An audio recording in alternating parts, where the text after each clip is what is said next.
The beast of the mind comes for us all, and it's up to us to either redeem it and refine it or to be eaten alive by it. What if you could build a business in the modern world as big or as small as you want without having to compromise the things that were the most important to you in the very beginning?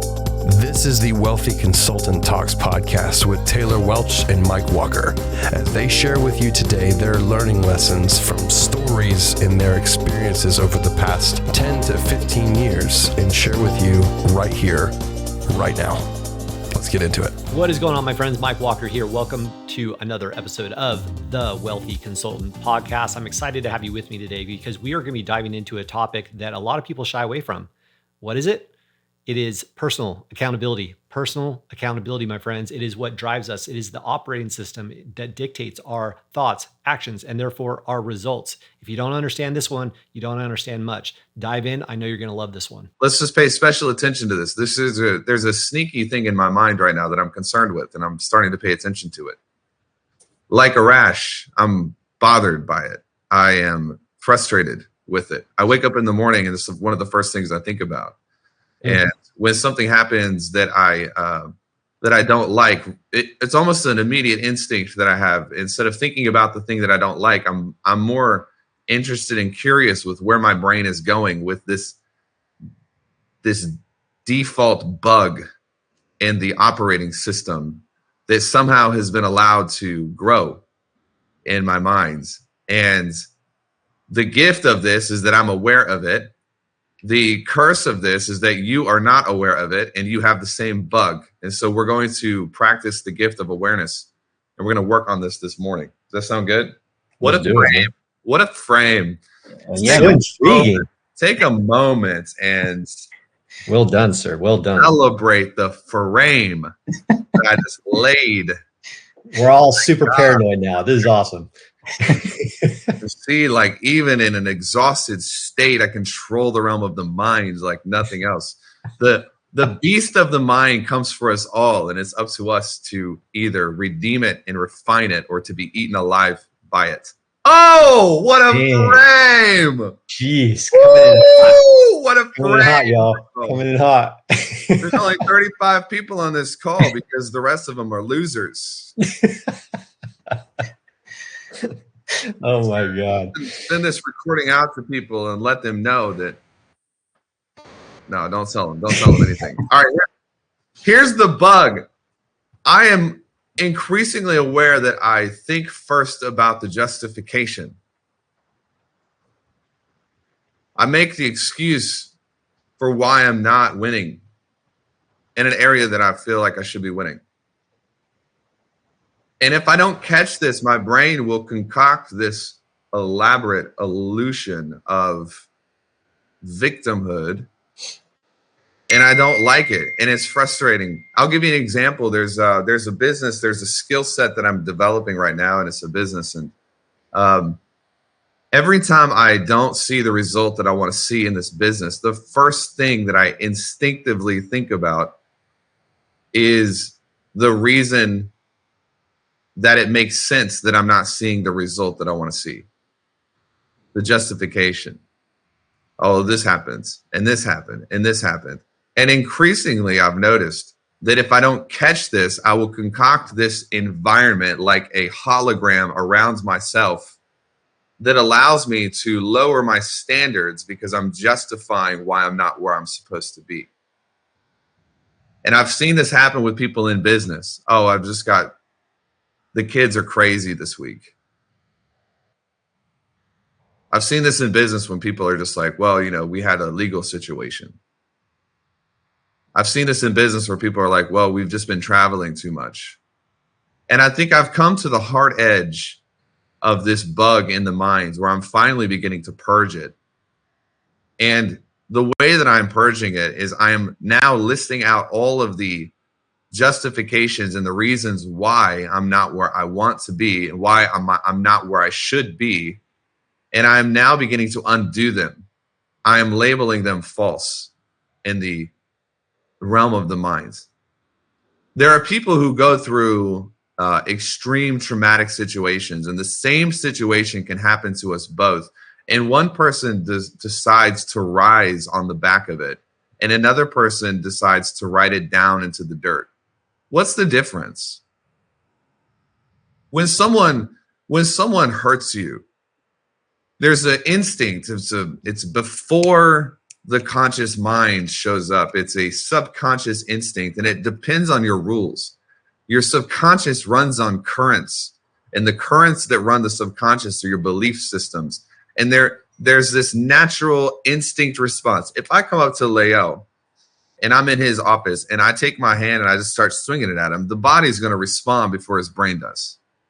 And depending on his training, he's either going to immobilize me or he's going to flinch at it. If he's trained, we got Adam Kiefer on this call, so he can substantiate and back this up. If he's trained, his muscle memory will lean into it and try to get control of it. If he's not trained, his muscle memory will push him away from it. And the collateral damage of what I'm trying to do to him, as he leans away, the momentum will build up and he'll lose control. In life, we have the same thing. And I think it's time for us to begin to train on this. Dan, for HR reasons, I've never actually hit anyone on my team ever. I've never assaulted anyone. It's time to train the mind. It's time to train the brain the way the body is trained in martial arts. It's time to train the brain to instinctively lean in and create leverage. Because you can believe one of two things when something negative happens to you. The first thing that you can believe, which is poisoning the American education system right now, is, oh, that's not fair. Life ain't fair, man. This is not fair. You weren't born with enough resources. Your mommy did it. Your daddy did it. This person did it. That person. I'm not in the right city. I haven't had the right education. I haven't had the right this, that, or the other. You start justifying. You lean away from the cost of whatever's happening to you. And it's time for us to kind of create a new movement and spin off a new movement where we can lean in and say, look, this happened to me because I am chosen. And chosen people never have the easiest life. We have the best life, but never the easiest life. We have the best life because our lives have trained us over years of sometimes brutal situations and brutal circumstances to develop philosophy around how to handle setback and how to handle failure. I believe that 100% there are people on this call, and there are people that are probably going to watch the replay if they can make it through the onslaught of insults that I've given them for not showing up. There are people that are watching this. You are chosen to do something incredible for a whole generation of people. But because you won't stop leaning away from the pain, you're never going to do it. Because you won't stop justifying the lack of visual momentum, you're never going to do it. Things in business and things in spirit and things in life and things in the mind work like this. Slowly, slowly, slowly, slowly, slowly, boom, all of a sudden, suddenly. Wouldn't it be nice if there was just a linear stepping stone to the top where you could just predictably 20% easy momentum year after year just to rise to the top? Wouldn't that be great? But that's not how nature works. That's not how life, nothing in your life works that way. Nope. What life does is life challenges you to test your grind and your certainty. This is a different type of grind than working weekends. This stuff's stupid. I'm not talking about that. You should work hard. If you don't know how to work hard, cancel your subscription and go home. We don't have time to train lazy people. What I mean by grind is I don't know if you guys are into NBA, but I lived in Memphis for a long time. And we had the Memphis Grizzlies basketball team. And Memphis Grizzlies didn't know how to play basketball unless they were like wrestling like a gang underneath like the freaking hoop. Like they were just dirty. And you go back, you look at, anyways, I went to so many Memphis Grizzlies games and we just grind it out. The Grizzlies became good because of ugly wins. You know what I'm saying? Like an ugly win. Like Golden State Warriors have like pretty wins. Memphis Grizzlies had ugly wins, and they would beat the Warriors consistently. They beat them a lot because when push came to shove, the Warriors didn't really know how to grind under. They didn't know how to grind in the paint. They would kind of get disoriented and confused, and the Grizzlies would just like stomp you because they just would not quit. They would keep going. They would keep going. It didn't matter if they were ahead or behind. They were almost like addicted to the grind of the game. Mm-hmm. Life will test your ability to grind it out in the paint right before the end of the fourth quarter. And it doesn't matter whether your win is ugly or pretty. It matters whether you make it. It matters whether you keep going. And so I've started writing about this, and this is there's no pretty like 0.1, 0.2, 0.3, 0.4. There's no theological pretty sermon to give to this. There's only one rule. It's like, don't fucking quit. And don't justify and excuse yourself because your life is difficult. First of all, your life is not fucking difficult. Grow up. It's not that difficult. When you actually go to other places and you meet other people, you will see people who you're confused about how they're still alive. Yeah. When you study people who have made it through, like I was this person that I met with, he was telling me stories. His first business was taken from him. He was pushed out of his first business. His second business was taken from him too. On Christmas Eve, his wife divorced him, his first wife. And he just went from the top to the bottom. Your instincts are tested when you go from the top to the bottom quickly, faster than you should. You fell off that mountain way faster than you should have. That means you are chosen. And life is testing your belief systems. Life is testing your instincts. And we have to begin to train our subconscious that, man, it took this person 6 months and it took this person 3 years and it took me 10 years. What's the difference? I'm chosen. And the more you're chosen and the more important you are in the grand scheme of things, the more life will test you to make sure you can hang on to it once you're at the top. Well, beware success that is too fast and too easy. It's not a gift. It's not a gift. Succeeding before you earn it is not a gift. These are the most spoiled people that you'll ever encounter. They're the people, the gurus on Twitter, and they're just blowing stuff up. And the collateral damage behind them is almost exclusively coming from the fact that they won too early and too easy. And I can tell you this with confidence because I was that person. And when you look at the trajectory of my life now and the millions and millions of people that I'm going to unlock over the next 100 years, it's not because my first business was successful. It's not because my second business was successful. It's because I lost everything and decided to keep going. This is the game. So we've got a couple of days before like 2025. And here's what I would say.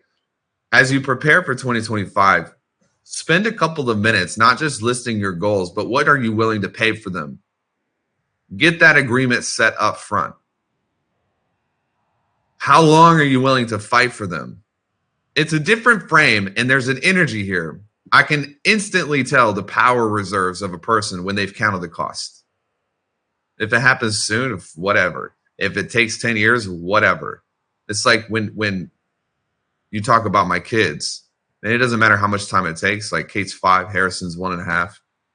And it's going to take me, another probably, 20 years to get Kate prepared fully, maybe 15. I don't know. Mike, you've got a daughter who's about to go venture into the world. It's taken a long time. Was it worth it? Heck yeah, man. Every day. Did you ever think about quitting in the middle on your kid? No, definitely not, man. Get your reserves built up for the things that you're called to do. Yeah. If you're called to do it and if it's your mission, then your commitment should be absolute. There's no room for leaning away from it or rationalizing yourself out of it. If it's a real mission, you will be tested in defeat as you are tested in success. All right, let's go. Any questions that we have before we wrap up? I think we locked it, man. That was solid. Alexis has a question if you want to answer it. Can you give an example of a 2025 goal and what you'd be willing to pay for it? Yeah, let's take TWC. TWC is a slow burn mission. It's not a fast mission.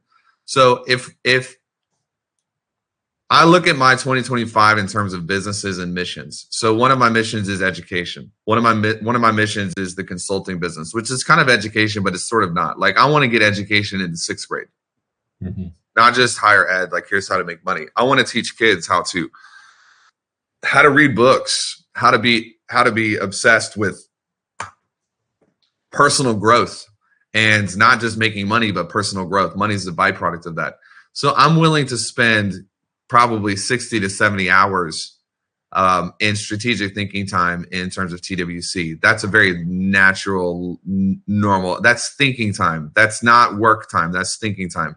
What I'm really willing to sacrifice with TWC is I'm willing to pay the cost of not hitting our targets and keep going. I'm willing to set a target for 10 and hit 6 and still push through. I'm willing with the new business that we're doing, I'm willing to spend an hour and a half a day practicing on it. But the bigger cost is I'm willing to not make any money from it in 2025 and still go with the same enthusiasm in 2026. The hard costs are easy. It's the soft costs that will kill you. Are you willing to go 3 months in a row way beneath your targets and keep trying to figure it out? And people just quit because they start believing things about the world and about themselves that are destructive. I'm willing with my daughter to take her places and spend time with her. But more than that, I'm willing with Kate, I'm willing for her to come into my office and for me to pause a meeting because she needs to talk about something. It's the soft costs that I'm talking about, not just the hard, tangible, natural things. What psychological discomfort are we willing to trade for winning on the other side?